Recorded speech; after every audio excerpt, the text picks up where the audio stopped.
in the nation. We've had that for the last several years that we've done this, and we hope to continue that. Obviously, it's a great opportunity to offer the students to always still remain in touch with the outside world with their studies. So that's all I have to say. Is there any other discussion on appropriation bill number 8? Any other discussion?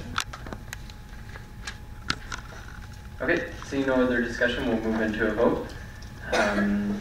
All of those in favor of the appropriation for the leadership program, please signify by saying aye. Aye. All those against, please say nay. And those wishing to abstain, please say aye. Motion passes. We now move to appropriation bill number 9. Chair Lodi, would you like to open? Why not? Appropriation bill number 9 is looking at campus rec general operations. Please know we have 2 budgets to vote on for campus rec.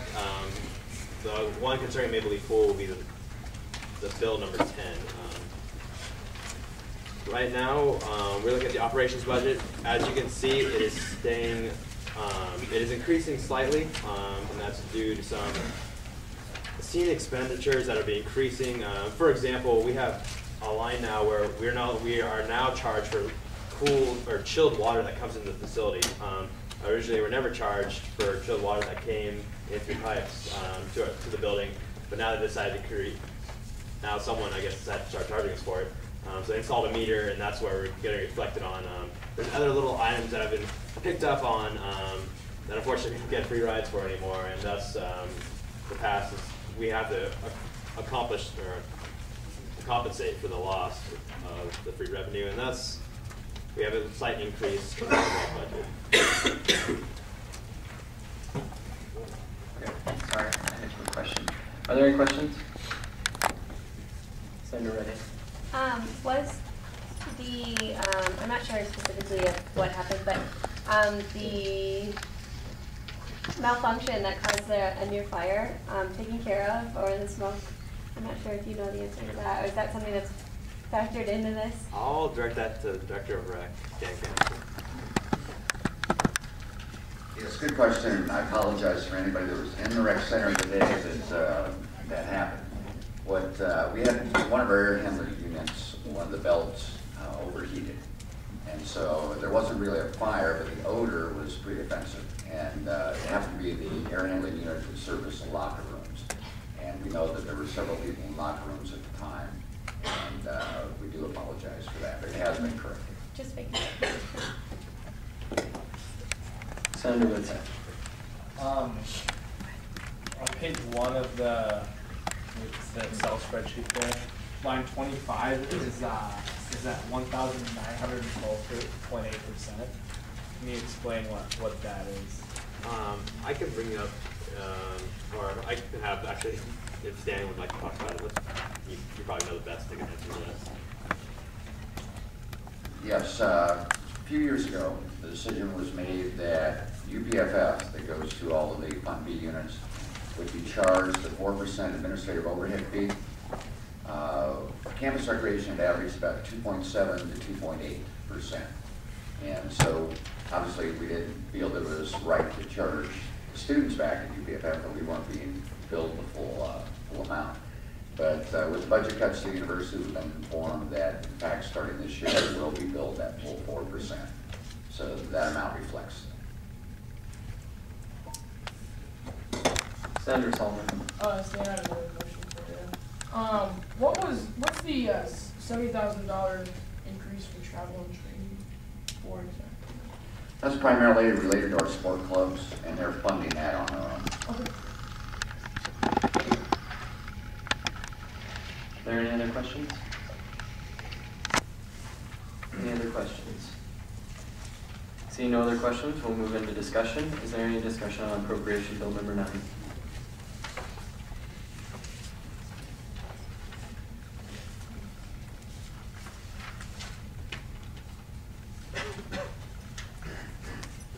Is there any discussion?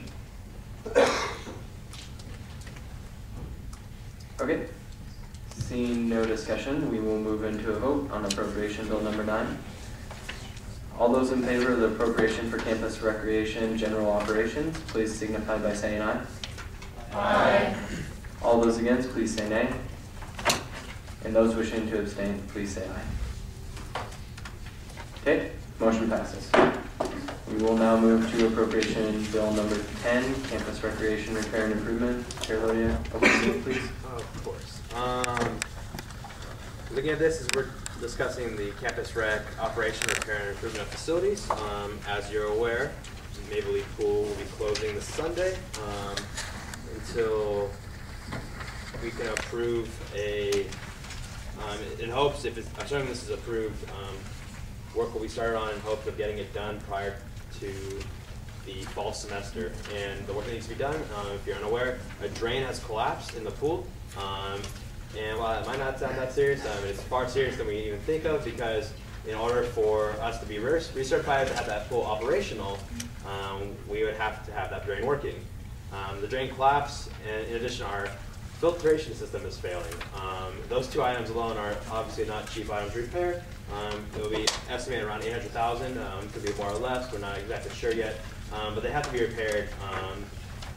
And with that said, there's also another purchase of the Weiss property, which is out over by the ropes course, which is also a part of the rec.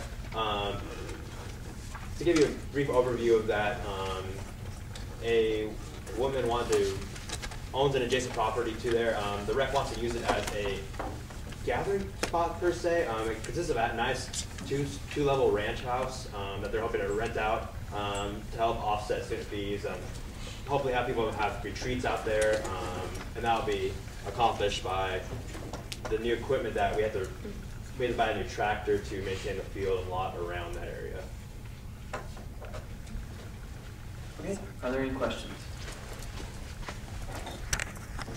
Speaker 2. Yeah, I think Chair Lawyer stands to answer this. Student fee money that's going towards the Maple Leaf Pool fix would be $132,000. Is that what I'm seeing right? $1,900. Is that right?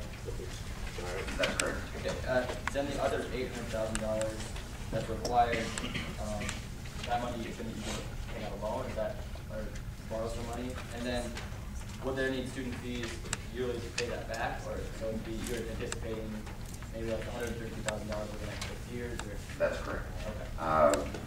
We have a fund that was set up at the rec center called the Replacement Fund. Just, ASUN approved that.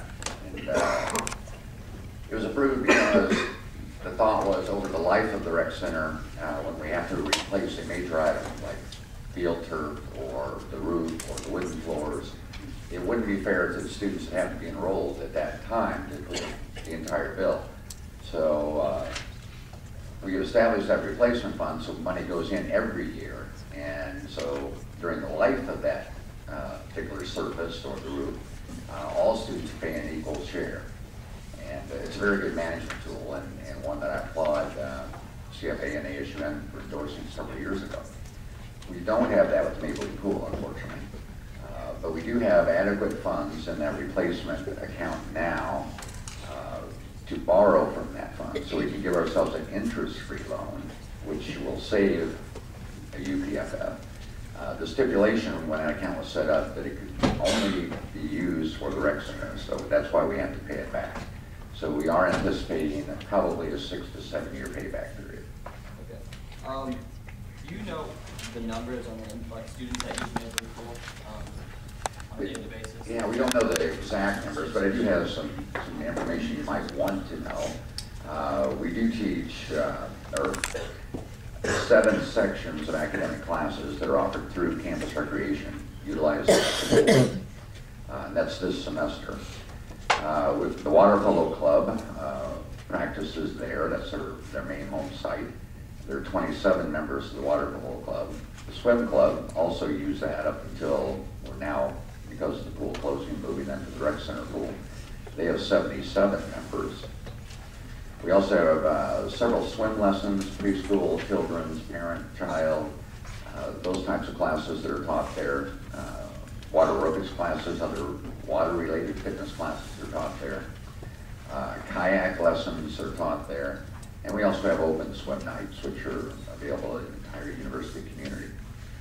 I know sometimes we think in terms of students as being the more traditional age student, 18 to 23.